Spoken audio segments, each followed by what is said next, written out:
पाएं हर खबर सबसे पहले सिर्फ लाइव टुडे पर।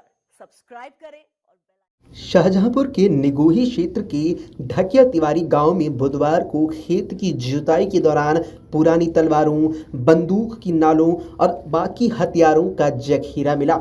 हथियारों में जंग लगी हुई है। विशेषज्ञों का मानना है कि हथियार 150 से 200 साल पुराने हो सकते हैं। पुलिस और तहसील की टीम ने मौका मुआयना कर जायजा लिया है। प्राथमिक जांच के बाद प्रशासन अब आगे की कार्रवाई करेगा। ढकिया तिवारी गांव के बाबूराम के मुताबिक बुधवार सुबह करीब 11 बजे वो अपनी खेत में जुताई कर रहे थे, तभी उनका हल किसी ठोस चीज में अटक गया था। देखने पर खेत में जमींदोज तलवारें नजर आई। उन्हें निकालकर आगे जुताई शुरू की तो फिर हल अटक गया। तब फावड़े से खुदाई की तो वहां 20 तलवारें, 10 सिंगल बैरल बंदूकों की नली, एक दूनाली बंदूक की नली, एक बर्छी और 2 तमंचे जैसे हथियार बरामद हुए। हिस्टोरिकल वेपन्स मिलने का सिलसिला लगातार जारी है। अभी कुछ दिन पहले भी यहाँ पर कुछ ताम्र हथियार निकले थे। जब उसकी जांच बीरबल साहनी इंस्टीट्यूट लखनऊ ने की तो वो महाभारत काल के पाए गए। उनकी कार्बन डेटिंग की तिथि 5000 साल पुरानी है। तो यहाँ से लगातार ये सिलसिला जारी है। अभी जो हथियार निकले हैं, ये हथियार जो हैं ये खेड़े के नीचे एक टीला था, उसके नीचे से निकले हैं। मिट्टी का कटान किया जा रहा था। निगोही क्षेत्र में तमाम ऐसे टीले हैं जहाँ के नीचे एंशिएंट सिविलाइजेशन होने का अनुमान जो है वो जताया जाता रहा है।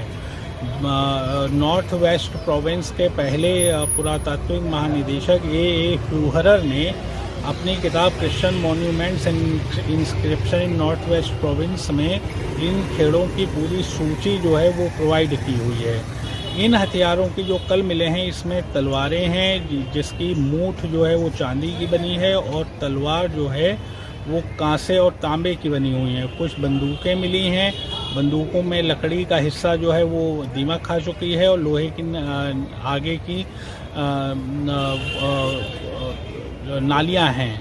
तो हम लोगों को ये डाउट है या तो ये रुहेला पीरियड के हथियार हैं और या ये रुहेला पीरियड से थोड़ा सा आगे ब्रिटिश पीरियड के हथियार हैं। और ये भी संभव है कि 1857 की क्रांति के दिनों में जब ये क्षेत्र बहुत ज़्यादा सक्रिय था तो हो सकता है ये हथियार उस समय के भी हों। आज हम लोग डीएम साहब से मिलने आए थे। इसकी जानकारी जैसे ही गांव में फैली तो लोग बड़ी संख्या में खेत पर पहुंच गए। इस बीच प्रभारी निरीक्षक भी पुलिस बल के साथ मौके पर पहुंच गए। उन्होंने उच्चाधिकारियों को मामले से अवगत कराया तो तिलहर तहसील से कुछ कर्मचारी भी वहां आ गए।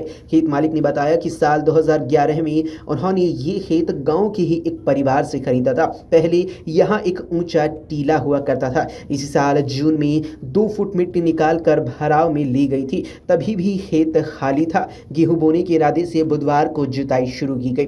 निगोही में मिली तलवारों और बंदूकों के संदर्भ में एसएस कॉलेज के इतिहास विभाग के पुरातत्वविद डॉक्टर दीपक सिंह ने बताया कि तलवारों में चांदी की मूठ लगी बताई गई है। थाना निगोही जनपद शाहजहांपुर के संबंध में है।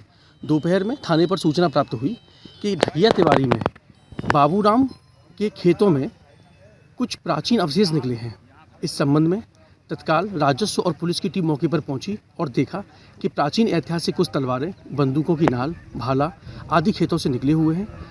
नायब तहसीलदार साहब की मौजूदगी में, पुलिस की मौजूदगी में इन सबको कब्जे में लिया गया है और अग्रिम विधिक कार्रवाई की जा रही है। वहीं बंदूक की सिर्फ नाल ही वहां पर थी। इसके अलावा उन्होंने कहा कि भारत में बंदूकों का इस्तेमाल 16वीं सदी के प्रारंभ से हो गया था। इतिहास विभाग के अध्यक्ष डॉक्टर विकास खुराना ने बताया कि निगोही के कई खेड़े पुरातत्विक दृष्टि से समृद्ध हैं। इसी क्षेत्र में अभी हाल ही में हड़प्पा कालीन अस्त्र शस्त्र भी बरामद हुए हैं। हाल ही में उत्तर प्रदेश के बाकी इलाकों में भी तलवारें और बंदूकें साथ में मिली। बृहस्पतिवार को डीएम से मिलकर कुछ तलवारों को विभागीय अध्ययन के लिए प्राप्त करने का प्रयास किया जाएगा। इनका संबंध साल 1857 की आज़ादी की लड़ाई से भी हो सकता है। इसके अलावा इस पूरे मामले पर संबंधित अधिकारी और एसएस कॉलेज के इतिहास के विभाग अध्यक्ष का क्या कहना है।